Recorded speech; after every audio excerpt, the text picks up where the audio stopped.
So listen, we're inviting the Construction Brothers kind of into this forum to kind of take a unique approach to kind of reviewing some news.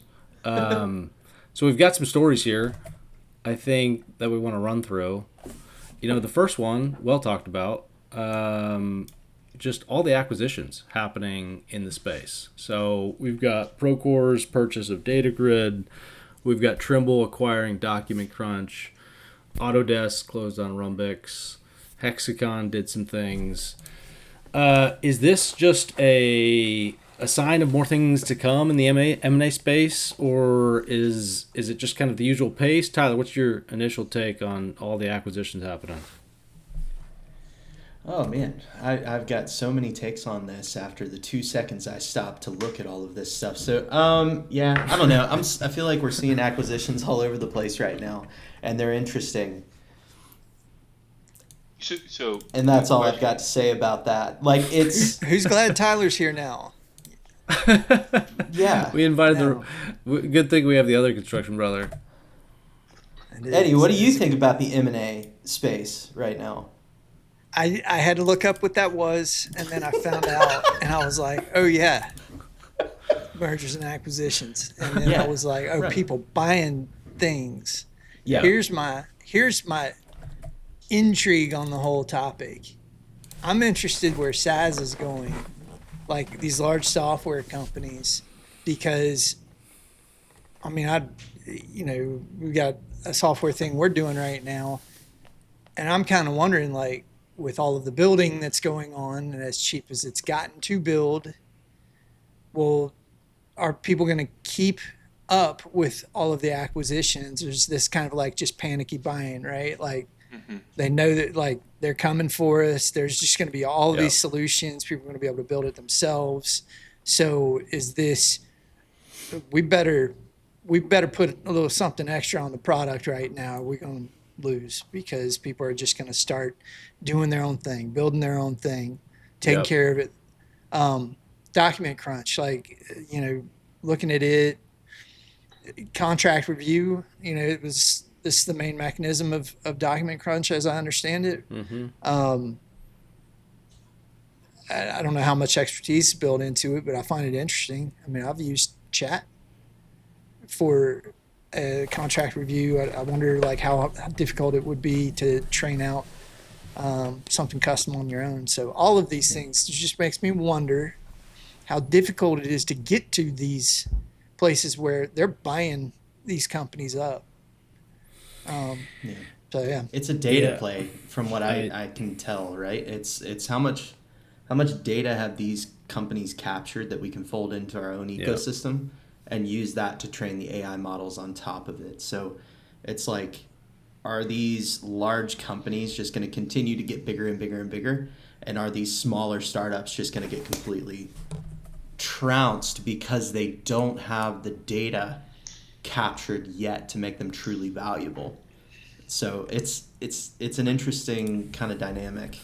So the having seen some cycles of this, though, that when they get so big, they don't innovate. So they go and purchase. Right?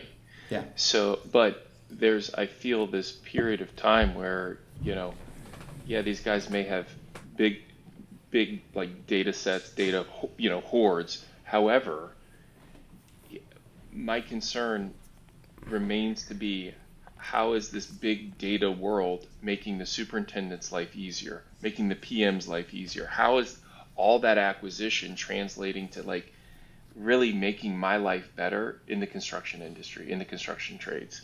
And I have seen so many times where they'll just like acquire a business, and it's like it's not really like integrated, I think, correctly. It's just more fees for the company, more overhead, more of this, and then it's a different login. I'm like, I mean, what? I think it's acquisition as a defensive strategy too, right? It's it's kind of killing your competition in a different way.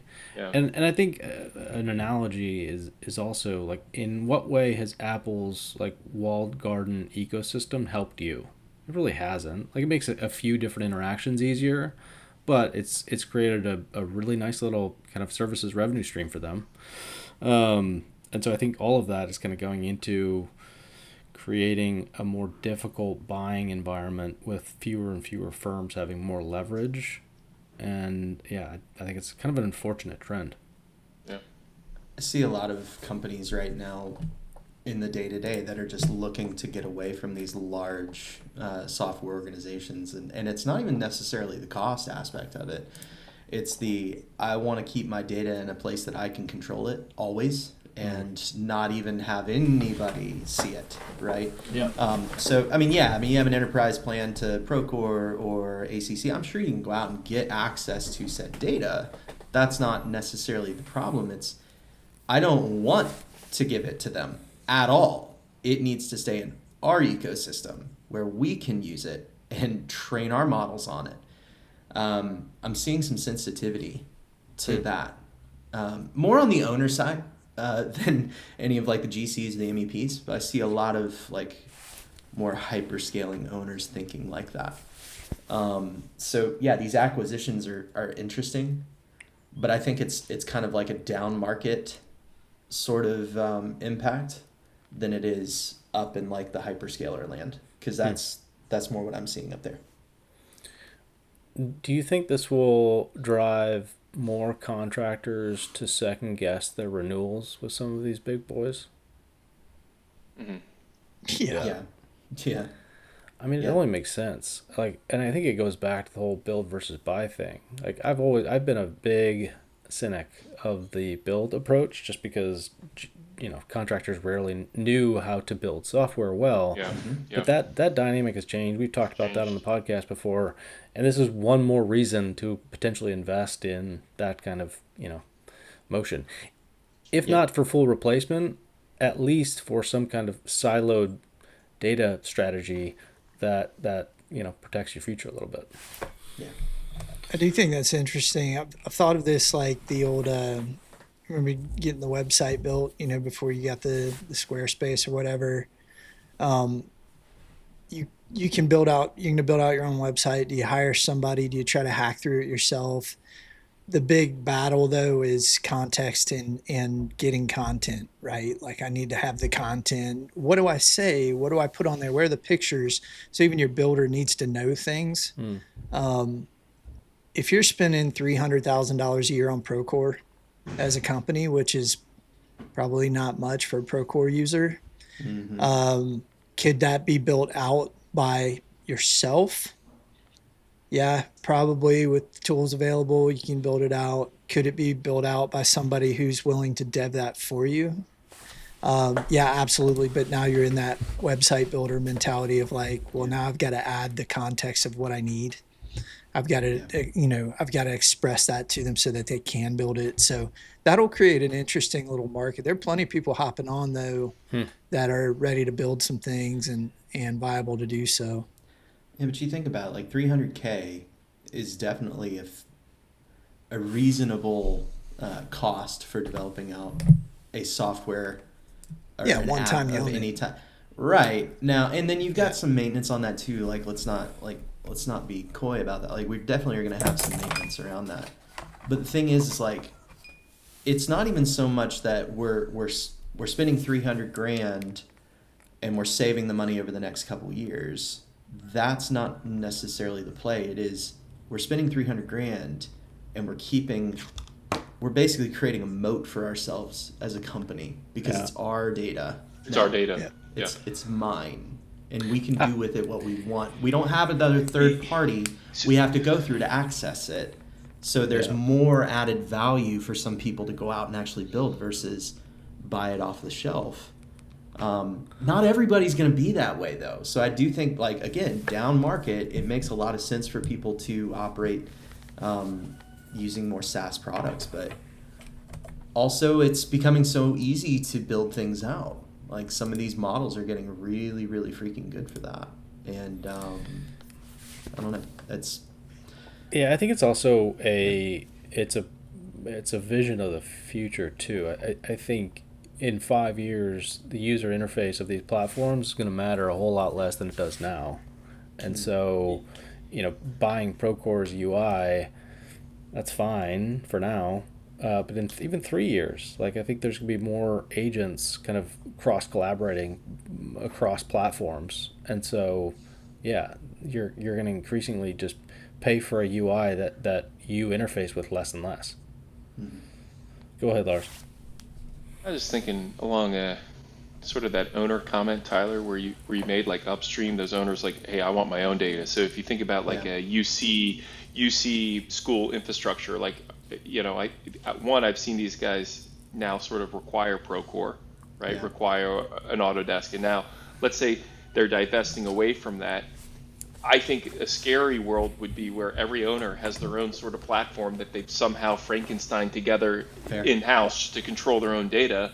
And now I'm supposed to bend my organization to that, constant changing on me. I mean, that would be like a dystopian sort of like experience and make me want to run away from construction. The whole idea was like, how can we all get on the same page? But having experienced the Procores and the Autodesk, I mean, I still think they missed the mark in some ways, and I mean, my personal experience with Procore, hot take, like I think in the course of 18 months, I had like 6 or 7 customer success managers through my organization. That's not cool, man. That's not good. You need at least a dozen more. I'm like, how much more turnover can I possibly experience as an organization? Right? Yeah. This isn't good for my company. Yeah. And you charge me how much, and you can't manage your people? Like, what's going on here? So it's interesting with the Procore thing, because like as a GC, the Procore ACC, whatever, it's like, oh man, I'm going to use one thing each project. In the architectural community, maybe they're using New Forma or something else. Like that's not their primary data platform. So then you get to the subcontractor level. Subcontractors don't really have a use for like a Procore, ACC, Kahua, whatever, as much, right? They respond to the primes. They respond to the primes. Yeah, well, they're being forced to, but it's their gritted teeth, and they hate it. The attitude down on my end is not great about those systems. So we're already trying to bend and having to do what the next customer wants us to do. That's reality for us. Yeah. I think the scenario you describe with each owner maybe potentially having their own platform, I think the potential scenario is more of in the owner spec, it details out the MCP kind of parameters of what kind of data needs to go back and forth, and you're not having to deal at all with the interface, right? Yeah. That would be ideal. That's the thing that I'm more advocating for is everybody can be in their own system, but there has to be a series of there has to be pipes connecting everything together, right? Like we got to do the plumbing. And so this integrator role is something that is just becoming more and more common, where it's, okay, Mr. Miss Owner, they have their own platform, their own database. You've got your mechanicals, you've got your DCs, you got all of these people. Everybody's got their own structure. It's housed in some way, but people to go in and understand where all of that stuff sits and then put the piping in place so that the data flows upstream back to the owner so they can understand where their spend is going, right? So that there's transparency throughout the process.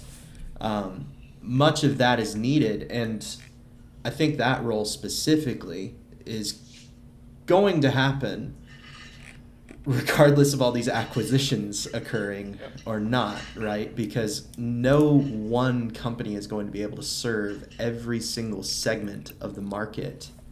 Because I just feel like there's too much variable across the whole industry. Yeah. Like if you look at what an owner has to deal with versus what a steel detailer has to deal with, which is, Eddie and I's background, it's like, dear God, we focus on very different things. Our workflows are very, very different. Common elements for sure. Like it all flows back to the main building, but Procore doesn't necessarily work for, or ACC for that matter, doesn't work for a steel detailing workflow. So there's a massive disconnect. So it's how can you meet people where they're at and the platforms that they use and get that information out and over to other people in a secure way. what just what the next person needs from us for the sake of transparency. Here's where your steel is at. Here's where here's where your equipment is at. It is I think the integrator is going to be somebody out there, or a solution out there that is deeply needed. And that's been the case for a very long time. That's not new. So 20 minutes on one topic. We're just running through. We're ahead of schedule. We're doing good. We're doing good. So the next one is, I don't know if you guys knew this, but there's a lot of data centers being built. The stat that kind of blew my mind in this one article I was looking at was $86 billion in data center spending this year.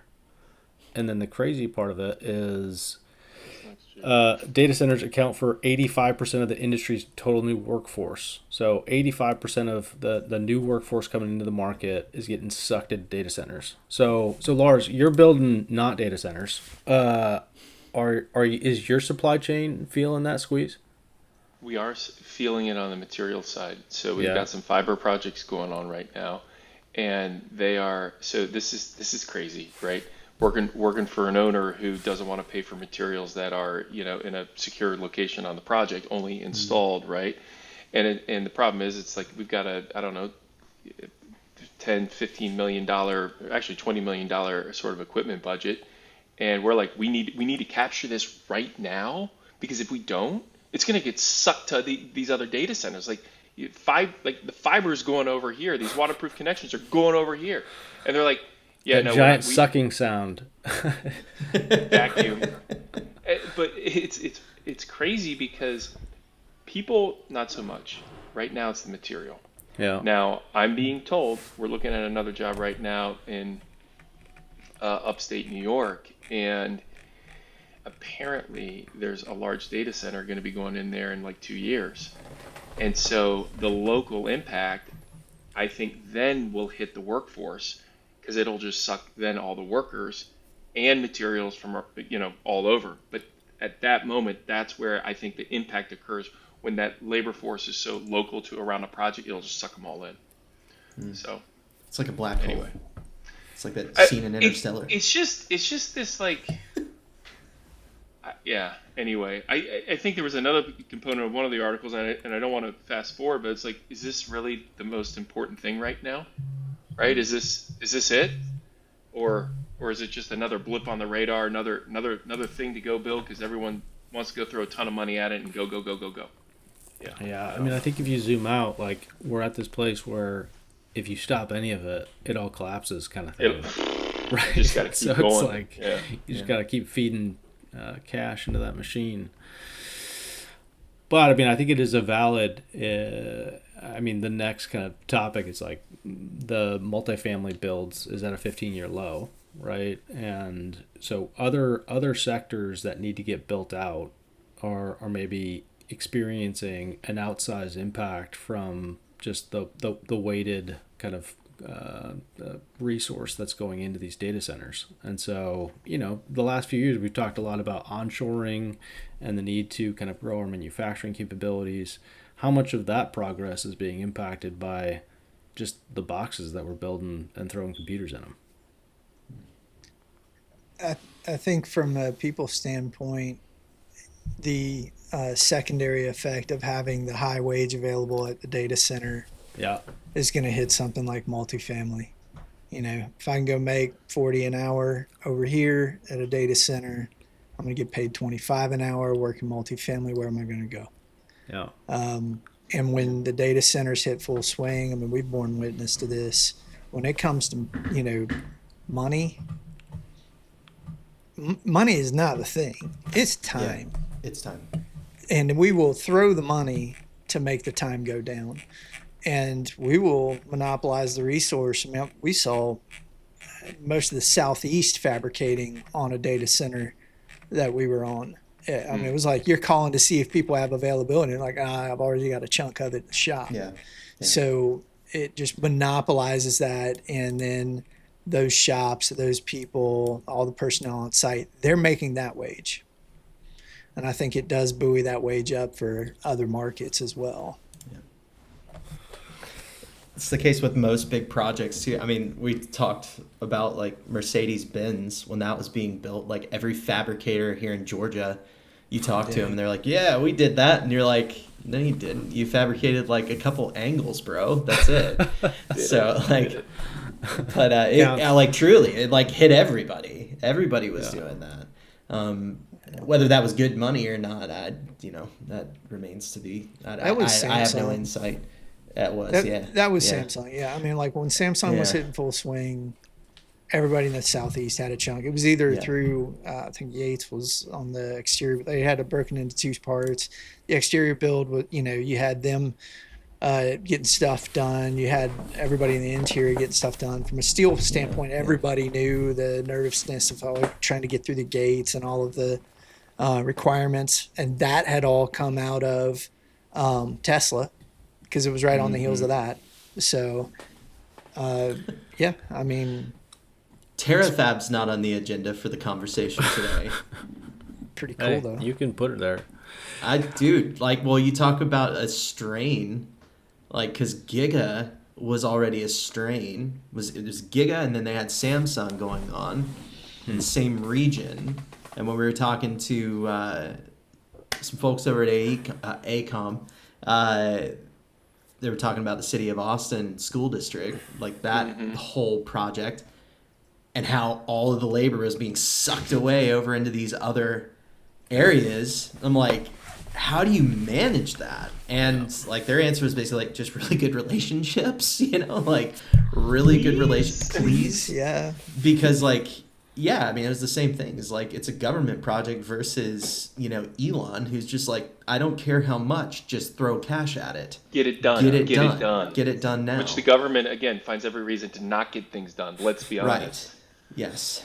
Well, and their story was, we'll be here when they're gone. Pool blue. So, yeah. We'll still be building when the data centers aren't getting built anymore. And I'm like, that looks like it's got a long runway right now. It's a long tail to that. Well, I mean, it's the data centers and it's also the support of said data centers and so many other peripheral things that are needed to prop those suckers up. There's a Except lot. for energy. We don't seem to be really building much energy infrastructure. That's going to be the thing. Do we need that? Is that part of this? I think that's part of this. Slightly. Yeah. But Eddie, you talked about like secondary nuclear's impacts. about to hit a swing because of that, for sure. But nuclear's cool again. And it needs to, but like if you look at the builds on these things, like the design process is like 5 years. Oh yeah. Yeah. So like China's been building these things for ages now, and we have been decommissioning them. Yeah, we have a friend in the nuclear space that shall remain nameless for his own safety, but like it's genuinely like he's talking about the lead times on some of those reactors, and it's like there's no way they're going to be able to get these things online quick enough. Like it's a great power source, but there's no way to get them online quick enough to support the amount of data centers that we're building right now too. So there's a give and a take here. So I'm wondering if there's another like power generation system out there beyond even solar and natural gas and all of this to support. One of the things I was hearing is these NVIDIA is partnering with a couple entities around these like little smart electrical panels. Have you guys heard of these that they're going to put on the side of houses? And they've got these GPUs in it. And the idea is any latent power, they would like redirect to the grid and aggregate and create like a decentralized data center. I guess my take was like, no thanks. I'd rather not have that in the side of my house. I think it's SPAN, SPAN. Yeah, SPAN. That's it. SPAN. Yeah, I need it. So I'm like, hold on. So I signed you up for it already, Tyler. There was an email address and an address, and I just put your stuff in it. There's a TikTok that has shown up on my feed that I will share with the group, but it's essentially it's that scene from Star Wars where they're sitting in the field and Anakin looks at what's her name. you guys are not Star Wars fans. Whatever. It just, he looks over and he's like, we need more data centers. And she's like, oh, it's to solve world hunger, right? And then it cuts back to him, and then it cuts back to her, and she's generously supplied with things. And it's kind of hilarious because I'm like, all right, yeah, so we're redirecting power back to the grid so we can give things like that a go. Anyway, then I found $5 and everybody cheered. That's what I told I love how good, fly. good story. Thanks. How fly that fell. I mean, not on the video. it's all right. We'll insert the meme. Please don't. My wife will kill me. She laughed when I showed it to her, but yeah. Do it. Do it. Do it. Now we will. His own grave. In that model, though, what I'm trying to understand is, living in California, it's like my power is already how expensive, and then it's like I'm pretty sure in certain areas, aren't they doing like rolling blackouts, right? Because they can't actually support, the consumption or the need of power. So it's like, so what am I bolting onto my house, and who's paying for this? Am I getting paid from the company that's putting this on my house, or what happens when they shut the power down? What is this thing? Also, like, okay, so my house is part of the public utility at this point, and there's like $100,000 worth of GPUs at the side of my house. I mean, that probably won't be there for long, depending on what state you live. Yeah, I don't know. You have like a data center in your backyard, right, Stephen? Like you're just like next to your chicken house or something? That's in the 2027 plans. 2027 plan, okay. And your nuke reactor too, right? That's right. Mini nuke reactor, Right. Okay. Very cool. I do think the mini modular stuff is something, because like TerraPower, like the Natrium stuff they're doing, which I know like this is all public stuff now that you can go Google, but the interesting part is that they're storing power, right? They're actually, that's the interesting part of Natrium, is that there's an actual mechanism for storage, and that we maybe can have something for off peak, or store for peak. But as an alternate to that, we modularize these, shrink them down, make them more constructible and more quickly constructible, and then distribute them, which that distributed grid of power looks to be a little safer to me too, because of redundancy and fail proof. But no, I like that, and I think it is the future.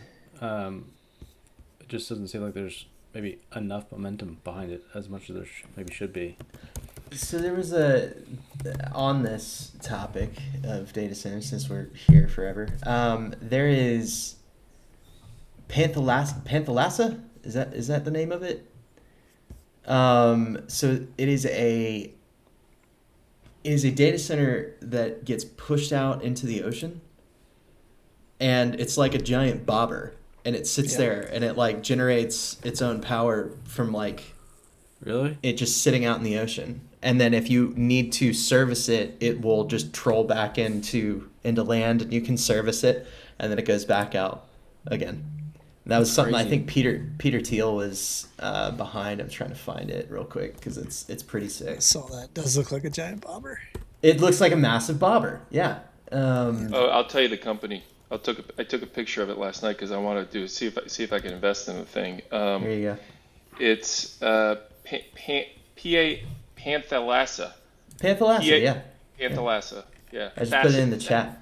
Fascinating the hydroelectric sort of play, because it's all just it's all basically I forget which principle it is, but it's like closing off like the orifice, right, and just using the weight of it to then create the power generation just like thermodynamics. I was like, shit, should have thought of that one. Wait, what orifice? You were so close. Are we speaking? Is there an orifice inside of it? Inside of it. There's an orifice on the inside? Yes. I don't think we can air this part. I think we might have to edit. I don't know. Okay, it's an opening. It's an opening. It's not getting better. It's not getting better, Lars. The entrance is larger than the exit.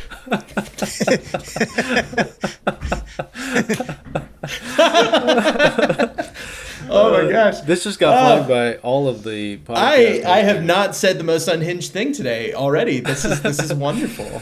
Thanks. If that's the threshold, though, man, there's a lot of construction brothers that would have never made the internet. You know? That's a fact, Jack. Holy crap. Yeah, it's interesting. I'm wondering if it's like you put all of these things out into the ocean, right? And then it's like the heat dissipation from that goes out into the water, and if we need enough of them, then are we just killing all the fishies? No, like just, what's yeah, the I mean, the answer is always it's yes. like the heat island effect, right? Like downtown, like Right. the cities. That's why they're always they're 5 degrees hotter. Or 3 Well, degrees it's hotter. the same way in which we keep losing all these species of birds because they keep running into these big windmills, right? Like, that wasn't really planned. Or you cook them like there's that little thing up, and all the mirrors are pointed up, and then they fly by. It just like There's one of those out towards Las Vegas. I was flying in for World. I got one by me. Yeah. Dude, that was wild. Flying in a World of Concrete. Yeah. I look over and I'm like blinded. It's like the sun is shining through my window. Yeah. It's the craziest thing. And then they get a little hailstorm and just like, I guess there goes that investment. Just destroyed.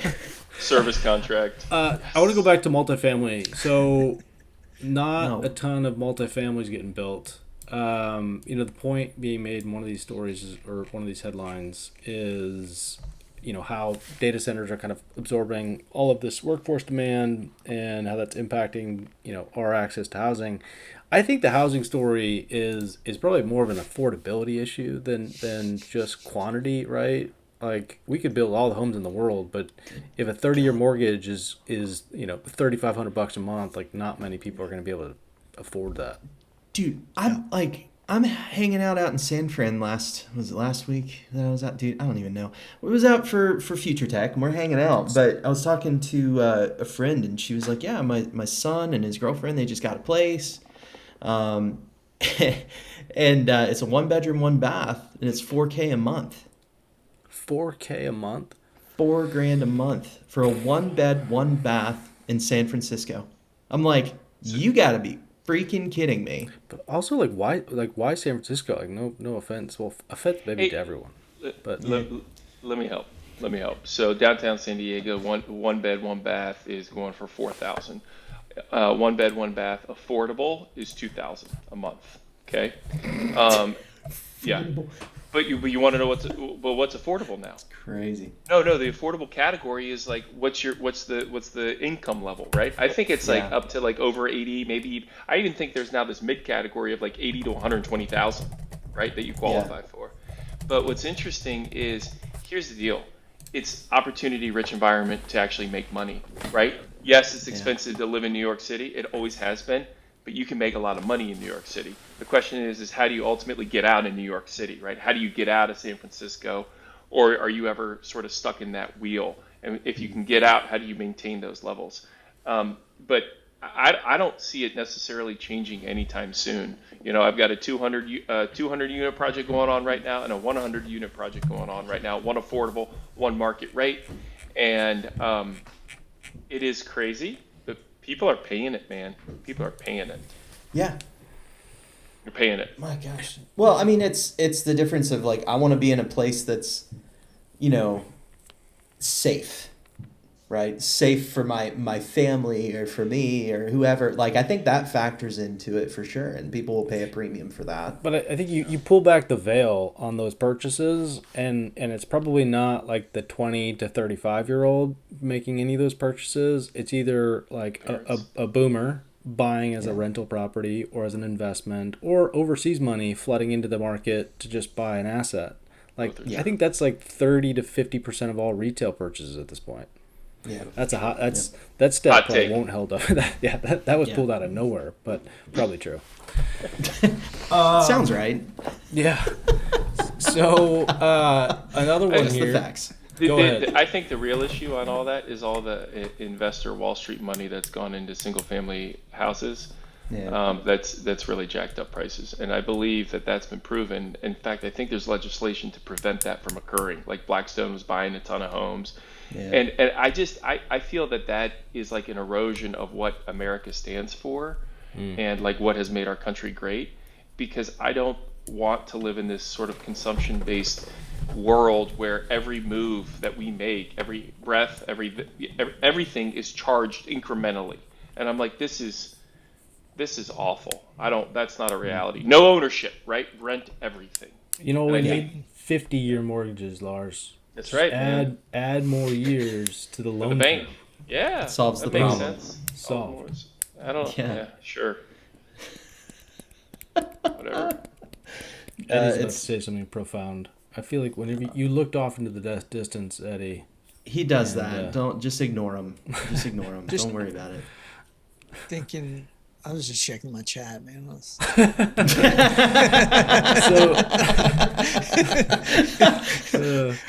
give us the update. Somebody posted a funny meme. Yeah. So here's another one.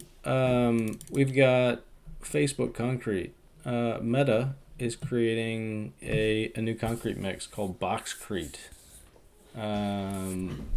What is this for again? Like, okay, I saw this in your email that you sent out that I was supposed to read. That was the one thing that I did key in on, which was like, what the crap is that?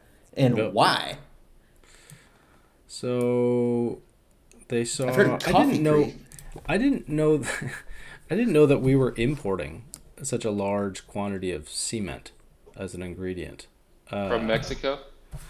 I don't know where from, but it mentioned, we could probably all do more research. No. But there was a stat. It was like 40% of cement is imported. And yeah. and so I wonder what component of it. There's a whole like 99% invisible episode on this too. It's fascinating. It's like a certain, oh gosh, what was it? Yeah, there's a certain component of concrete that is like only found in one region or a very few number of regions. And like that causes a little bit of a supply chain issue as a result of it only being there. I feel like we're really close to like having a good conversation about. There's almost. I think we are. It was almost. That was about to happen. See, that's there was almost the a fun. fact. That's the fun part of Fact-driven, it for me. profound point that was about to come Yeah, out of Tyler's mouth. this is the fun part to me. Is I get Steven right on the edge of feeling like, hey, we got it now, guys, and then I just pull back and away and completely crap the bed just because. I do know 2 years ago, sand was in high demand. Sand, that's the one. That's the one that I was talking. Yeah, that's the one. It's sand. Nailed it. The aggregate. I'm in steel.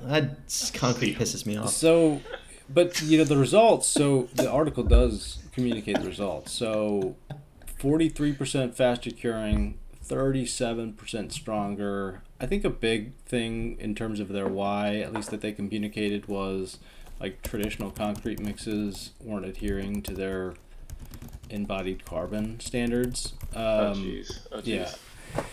And not to get into a whole thing there, but yeah, I think why not? What I mean. We can do it. I mean, I think carbon's the wrong thing to measure in terms of why we need to capture it. But I don't know. Do you want to give a global warming hot take? What's your global warming hot take? Anyone?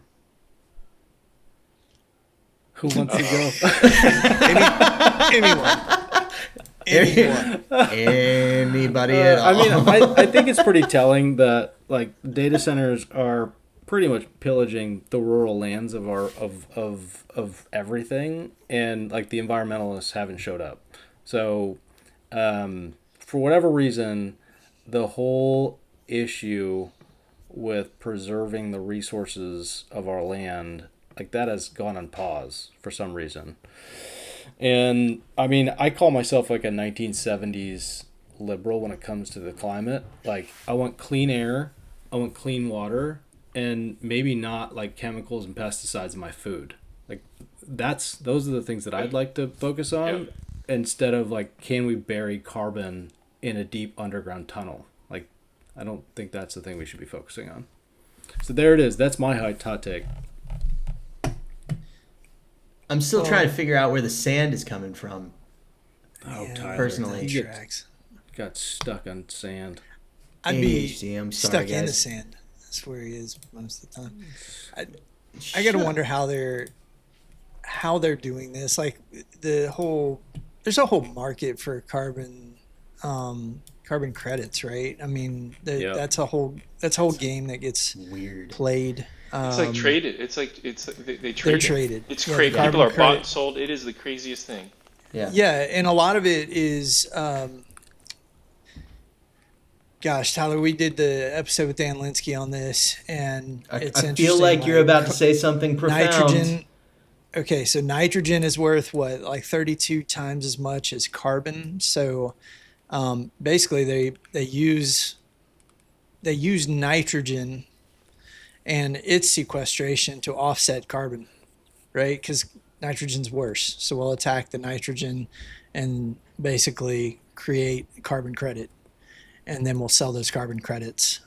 Since we were righteous, we'll sell our righteousness on our behalf to others. And so if you're Delta and you want to have a 0 carbon score, then you can buy that. And so I got to wonder with the concrete and everything, how that goes down. I mean, concrete's not the cleanest thing in the world. But Coffee-crete. not very recyclable. I'm like, Coffee-crete. There's a whole thing there. Yeah. You know about Coffee-crete, right? Yeah? No. They use coffee. Coffee-crete. They use coffee grounds. What was it instead of? It wasn't instead of sand, was it? I don't know. No, it's about the sand, guys. I need you with me on this. All right? It's all about the sand. Yeah. We covered that like 2.5 years ago, Tyler, and if you pull anything, it went in one ear and out the other, like most things do. So I think the thumbnail or the subtitle is just gonna be like underinformed facts about what is maybe happening. If you're interested in what may be happening,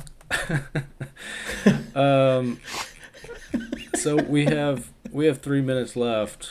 The other crazy thing I saw, and I don't think it was in the little report that came out, but in 12 states, if you're making under $100,000, you're considered lower middle class. That's what I was talking about. Yeah. Dude, that's crazy. Yeah. And Virginia was one of them. Yeah. Lower middle class, $100K. Do you guys remember the game of life? Great game. Great game. Play it every day. Still play it. I'm in a club. In the sandbox. Playing it right. Tyler's playing it right now. Favorite. Yeah. But wasn't one of the things like make a 6-figure salary? It was something around $100K, wasn't it? There was like you achieved that. Again, underinformed facts. Are you basically saying the game of life and the game of Monopoly need to be like adjusted for inflation? Yeah, we need some inflation adjusted board games. Right. Well, Monopoly has credit cards now. $10 billion bill. Cool. Yeah, it's like the Zimbabwe dollar now. The Zimbabwe dollar. I feel like we've thoroughly underinformed our audience. Do you have a picture of Stephen Churchill? Oh my God. Oh, Winston Churchill. You have Winston Churchill? Big Churchill fan there. Yeah, absolutely. Oh. Yeah, with a little Tommy gun. I got that. With a Tommy gun? Yeah, at the War Museum in London. That's fantastic. Isn't that pretty cool? I need that in my life. You know what, though? I think the more research you do on any historical figure, the less and less you kind of like them. You like them? Yeah. Yeah. And so the key to having any heroes is just kind of stay at that surfacey level. I saw this really cool picture of Winston Churchill with a Tommy gun. I like this guy. Yeah, I'll stay there. It's my style. He's got a cigar. Does he have a cigar? One of those freakishly long cigars in his mouth? Yeah, and this is a younger Winston. I would say he's probably in his early 30s. And we actually named my youngest son Winston. Fantastic. So I went all in. And then I did research, which is not the sequence you should take. No. With your heroes. No. No. But hey, guys, this has been fun. And any other underinformed hot takes that we want to bring to the table before we peace out? No. I'm good. You were gonna make a sand joke or some kind of Star Wars. I thought about it for a second, and then I stopped myself. All right. All right. I stopped myself. What was the trigger for inviting Tyler to this? Like, I know I got invited by proxy, but Tyler, he was like first one in. I don't get that. No, he was like, I need a guy who is going to be a complete moron and just say stuff that will be perfect to cut up and Did put you on guys work social in the media. same like office together, like in the steel Yes. detailing? I feel like we need to bring in Papa Campbell next time and just kind of moderate. No, Right? no. Let's do a whole Campbell family affair here. That would be interesting. You don't understand the family dynamic. I don't think you should. Oh, well, that's the point. We're trying to understand it. We're trying to understand how we've arrived here. All right. So Fair. That's right. So let's start a therapy. That'd be good. Yeah, if Dad shows up, you could just bleep the whole episode, like the whole thing, okay? Because it's just gonna go off the rails so fast. Sounds If you think like a legend. anything I say is unhinged, then Well, as we know, I quickly land on heroes, and then I'll do research later. So, okay. Pop Campbell, Lars, good to see you again. I'm not asking any questions. Okay, there's no questions from me. I always hand it off to Lars to finish off in the last like 15 seconds, and then I'll ask like a real banger, like hey, like a 5-part question to the It's guest because he's to been end talking the whole episode. time. He never allows me to ask a question, and then finally get to ask a question. So. It Anyway, was All right, guys. hilarious in the AI cohort the other day. he does it. Steven's just like, shut up, Lars. I was just like, oh my god, that was kind of hilarious, but also like, poor Lars, man. Lars- like, she's I mean, abused over I can here. handle it. I have a guy right there. I'm used to it. Well, Lars, Redheaded stepchild over here. That's what he calls me. You know? The redheaded stepchild. I was just trying to preserve no. the environment, but yeah, it was probably a little mean. Sorry, Lars. It's okay. I can take it over. It's okay. Sorry. It's fine. All right, Good times. see you guys. Thank you.